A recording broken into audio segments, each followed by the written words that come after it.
का जो हमारा लास्ट इंडिकेटर है सिंगल कैंडलस्टिक पैटर्न्स के अंदर, जिसका नाम है बुलिश एंड बेरिश मारुबुजु। अब ये मारुबुजु क्या होता है? ये नाम अगेन जापानीज नेम है। अब मारुबुजु का मतलब होता है डोमिनेंस, ताकतवर। किसी के अंदर जब ताकत होती है तो जापानीज के अंदर उसे हम मारुबुजु बोलते हैं। यहां पे आपको अलग क्या दिख रहा है? Let's talk about this. ये जो कैंडलस्टिक है, इन दोनों ही कैंडलस्टिक में आपको दिख रहा है कि भैया इसके ऊपर शैडो नहीं है। यहां पे कोई इस तरीके से यहां पे विक नहीं है। जनरली जब मारुबुजु बनता है उसकी विक या शैडो नहीं होती। अगर होती है बाई चांस, अगर होती है तो वो बहुत छोटी सी होती है, बहुत छोटी सी। अगर वो होगी तो बहुत छोटी सी होगी, अदरवाइज नहीं होगी। वो एक बहुत बड़ी स्ट्रॉन्ग बुलिश कैंडल होगी या बेरिश कैंडल होगी, तभी हम उसे बुलिश मारुबुजु बोलेंगे, बेरिश मारुबुजु बोलेंगे। ऑलराइट, तो यहां पे विक नहीं होगी या फिर बहुत छोटी सी होगी। किस तरीके से हो सकती है? अगर होगी तो किस तरीके से होगी मैं आपको दिखा देता हूं। अगर मारुबुजु फुल है तो उसके अंदर अगर कोई भी शैडो नहीं है तो इस तरीके से यहां से ओपन हुआ प्राइस, ओके, यहां पे जाके क्लोज हो गया, बट इसका लो जो था वो भी ओपन प्राइस का ही लो था। मतलब जिस प्राइस पे ओपन हुई उससे नीचे स्टॉक गया ही नहीं, और जहां पे क्लोज हुआ उससे ऊपर गया ही नहीं। तो ये हो गया हमारा कंप्लीट या फुल मारुबुजु। अब ये ओपन मारुबुजु क्या है? पहली बात तो देखिए, जो आपको यहां पर दिख रहा है कि जो शेडो है बहुत छोटी सी है। शेडो अगर लंबी होगी दोनों ही केसेस में, ओपन मारुबुजु में, क्लोज मारुबुजु में, तो फिर ये मारुबुजु है ही नहीं। अब यहां पर आप देखिए ओपन मारुबुजु का मतलब क्या है कि यहां से प्राइस हमारा ओपन हुआ बट इसने लो नहीं बनाया। जो ओपन प्राइस था वही लो प्राइस था।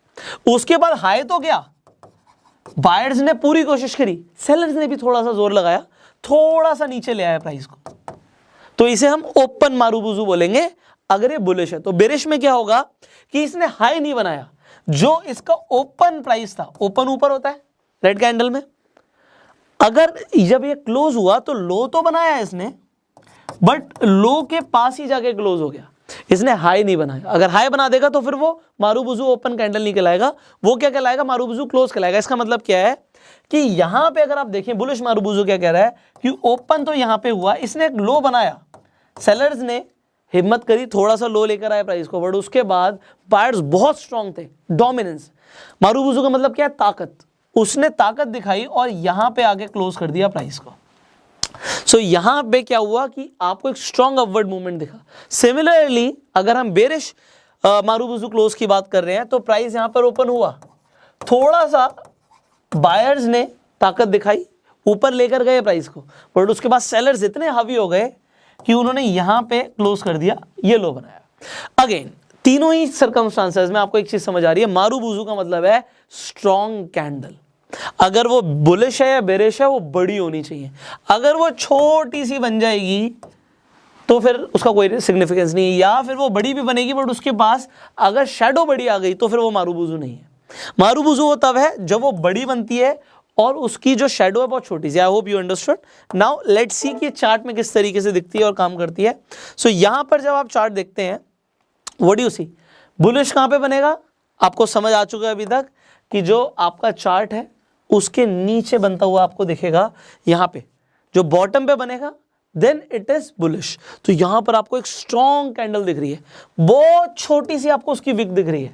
ग्रेट, आपने आइडेंटिफाई कर लिया कैंडलस्टिक पैटर्न जिसे हम बोलते हैं बुलिश मारुबुजु। और इसके बाद क्या होता है? यू सी अ बूम, आपको दिखता है कि प्राइस ऊपर की तरफ गया and you can make a lot of money.